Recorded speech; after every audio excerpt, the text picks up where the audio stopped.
Yeah, the numbers racket kind of worked like today's lottery. Let me explain it to you. You could place your bet with your local neighborhood bookie. Not like now. You didn't have to go down to the corner store. You could even call your bets in. But you had to be careful. You could really bury yourself with those bookies, you know. $100 could easily become $1,000 if you didn't pay that VIG. You know, the VIG, you know what that means, right, Jackie? The VIG is the interest. And if you didn't pay your bookie, that's when bones got broken or worse. Well, here's the way it works, see? You pick a number. That is, you pick a number that's going to come out in the paper the next day. Now, it was based on the track results sometimes. And that's what you would do. Your bookie would pay off. I remember my father had his own crew. You get in a card game with my father, half of the guys are in his crew. There's no way you're going to win. There was JoJo, Butch, Louie, Nick, and a host of others. Boy, my old man could make those cards talk. He knew exactly who was getting what. All right, let's go. Ready up. We're going to play a fuck around. Come on, huh? Come on. Let's go. You ready? How many you got? Huh? One more. We need one more. Oh, yeah. Come on. One more. He played a deck of cards like a concert pianist plays a Steinway. When the war broke out, he enlisted in the army. So on the way overseas on the troop ship, who do you think ran the card games and the crap games? That's right, he's the guy. All the way over there, the officers were borrowing money from him. You know those guys in World War II, Jackie? They never thought they were coming back. They spent every dime they had. My old man and his partner were eating steak while the enlisted men are eating sea rations. I tell you, he was the man with the cash. He told me a story about a big crap game on a troop ship. He was doing something he shouldn't have done. He was drinking while he was running the game. Anyway, you know when you're running those games, you got 4 die in one hand. You got to know which 2 are loaded and which 2 are straight, right? The suckers get the straight one, you hold on to those loaded dice. Now, you know what he does, Jack? He drops one. Now there's 3 die on the table, you got 200 guys watching. What the hell are you going to do? He looked up in the air, yelped like an animal, simultaneously picked up that 3rd die. Nobody ever caught him. You know what that is? That's Lady Luck. That was some lesson. His lesson to me, don't drink while you're working. Good lesson, right? Well, I can drink because I ain't working right now, am I, Jackie? Back then, if you could run book, you could make a lot of money. My Uncle Joe, my godfather, he had a warehouse here in the city of Newburgh, you know? So I used to walk to my grandmother's house on Washington Street after school, and every once in a while I'd go visit him. He had all kinds of stuff in the warehouse. He had toys, furniture, clothes, fishing equipment, everything you could possibly imagine. But he never had any customers. Every time I'd go, I had to knock on the door to get inside. He gave me a leather jacket when I was 12. One of them motorcycle jackets. Man, I love that jacket. Went home, my old man went nuts. Where'd you get that? Get that off of you. I said, oh, Uncle Joe gave it to me. He made me give it back. My old man was a pretty tough guy. He was strict with us, you know. He didn't want us to have to do what he did for a living, I guess, you know. Anyway, I later found out that my godfather, Uncle Joe, he was in business with my old man. And my godfather used to walk to all the gin mills in Newburgh and carry a little gym bag with him. And in the gym bag, he had all the gambling receipts. And every day, he'd get done, he'd walk over here to St. Vincent's, and he'd pray for no winners. Can you imagine that?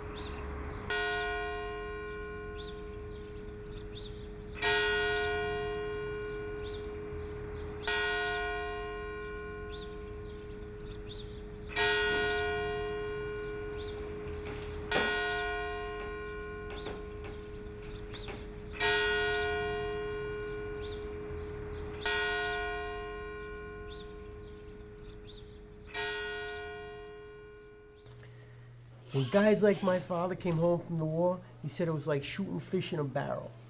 He said the guys used to come down on a Saturday morning, the wise guys, they go down to Columbus Trust Bank and they bet on which pigeon will fly off the Van Cleef building first. Paul, you're looking for action. I want some action too. Hey, Butchie, what pigeon you got? Come on. Hey, I'm going for that white one on the $200 on the dollar. I got $3 on the black one. What one you got? You guys can't pick a horse. You're gonna go scratch your ass out, man. Come on, let's go. All right. Oh, wait, here we go. Here we go. Fucking great. All right. Come on, pay up. Come on. Thank you. Thank you. Shit. Thank you. Yeah, All luck. right. You got very lucky. You got very lucky. My old man was making a ton of money. Ton of money before the war as a gambler. The only reason he had to get a real job is my mother made him. She didn't want my older brother when he was born to have to say, my dad's a gambler. He was making plenty of money gambling. But I could understand that. Could you imagine the first day of school, Jackie? Hey, what's your dad do for a living? He's a fireman. How about your dad? He's a policeman. And how about your dad? He's a gambler. I could understand that. But you know, I gotta tell you, Jack, by being in the trades his entire life and doing what he didn't want to do, first he worked in the engineers, lost a couple fingers. Then he wound up working with the iron workers, the steel workers. But by doing that, to please my mother, that is what ultimately killed him.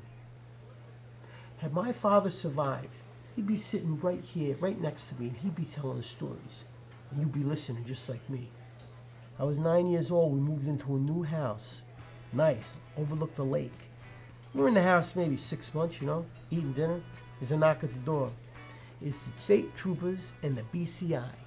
You imagine that, Jack? They accused my father of running a numbers racket. I couldn't believe it. Anyway, me and my brothers, we had to get out of the house. They tore everything apart. Ripped apart the drawers, silverware, mattresses, everything. My old man and 5 guys, they all got pinched. They all pleaded guilty except my old man. He pleaded not guilty. They tore that house apart, Jack. My old man was acquitted. They never found any proof against him. And I want to tell you what, although the police did do a thorough job of searching our house, they found nothing. They did, however, fail to look inside the toaster. Lucky for us. I'll tell you another time, my old man hit the number. That was like hitting the lottery back then. 9 grand. I remember going to the bank with my mother. We wrapped it in tinfoil. Oh, my old man was happy. We paid off the house. We bought a car. My old man even bought a swimming pool because our next door neighbor hated my little brother. And they had this big fancy pool. He used to let all the kids in the neighborhood swim in that pool except my little brother. So you know what my old man does? Buys a pool. He put it up right on the fucking property line just to piss the guy off.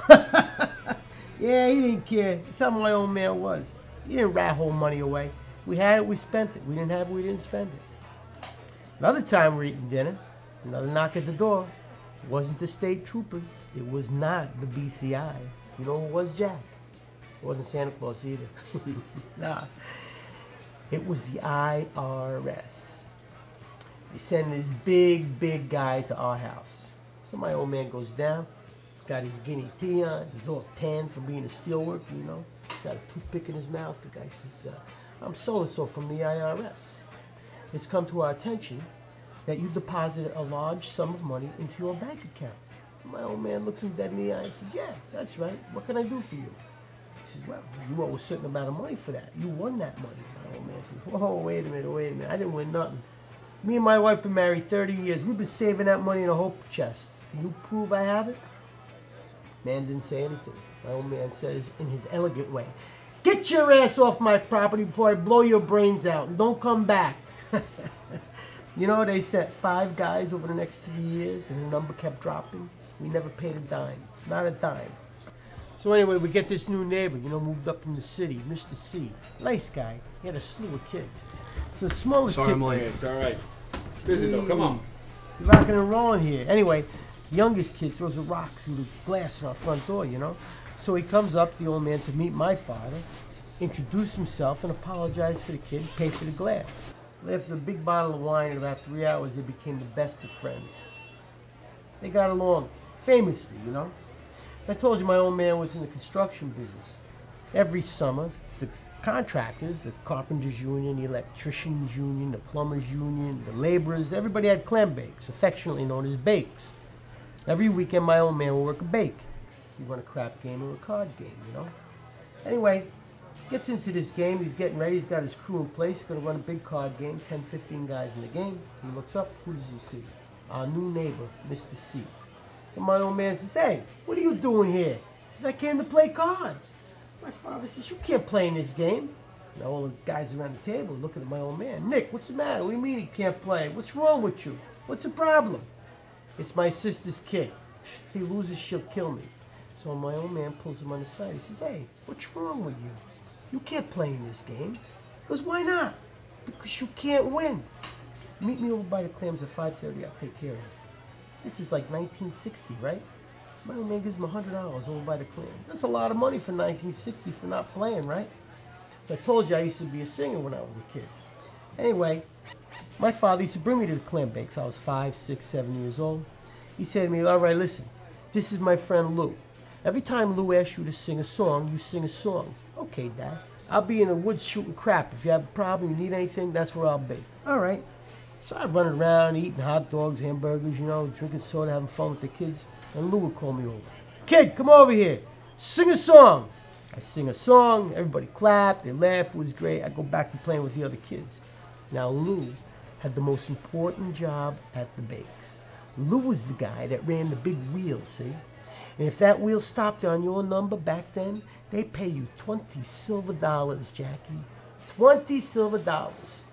Every time I sang a song, I got paid. So I'd sing the song, I'd go back, and Lou would say, come on over, kid, we're going to spin the wheel. So all the kids are gathered around, they want to win, you know. I got number 39. Even at that age, I'm watching the wheel. Listen, I got no shot. It's going to stop at like 8 or 9. You know what Lou would do? Let's get to like 6, 7. 39's the winner! Pay me 20 silver dollars. I used to make sometimes $80 to $100 a bake. It was a great life. Today, it would be considered child abuse. One of our many trips to the city, because I did all those shows, my father brings me to one of these little variety stores. It's like 1960. It's a theater district, 42nd Street, you know. We go into these stores. You ever been to those old variety stores? You're too young. Back then, Jack, they had everything you could possibly imagine. Everything was hanging from the ceiling. Anything you wanted. We go in. The guy sees my old man. Nick, what do you know? What do you say? What are you doing, huh? My father says, I need a set of red and I need a set of green. So he's talking to my father, and I'm looking around the store, you know. And they had one of them Charlie McCarthy dolls. You know the kind of dummies that you pull the string? I wanted that thing in the worst way. It was $9.99.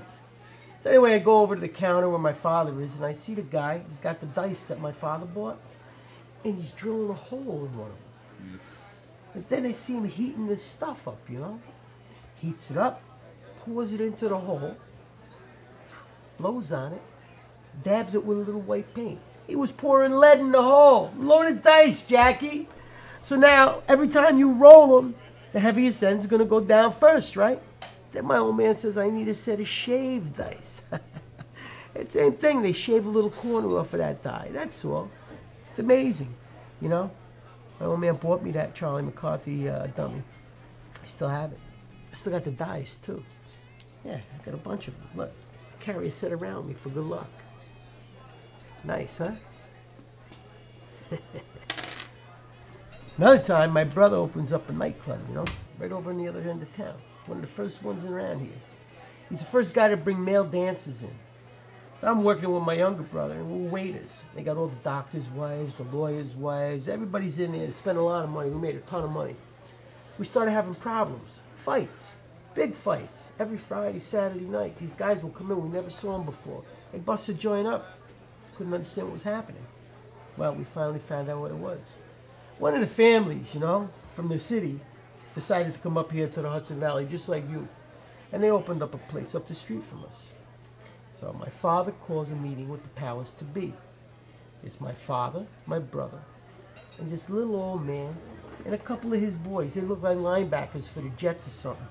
This old guy looked like he weighed around 90 pounds, soaking wet. So they come into our place during the day. My younger brother and I were cleaning the joint up. Anyway, they sit down. And with my father and my brother is a friend of ours. His name is Rocco. Rocco was a big boy. He'd crush your head like a walnut.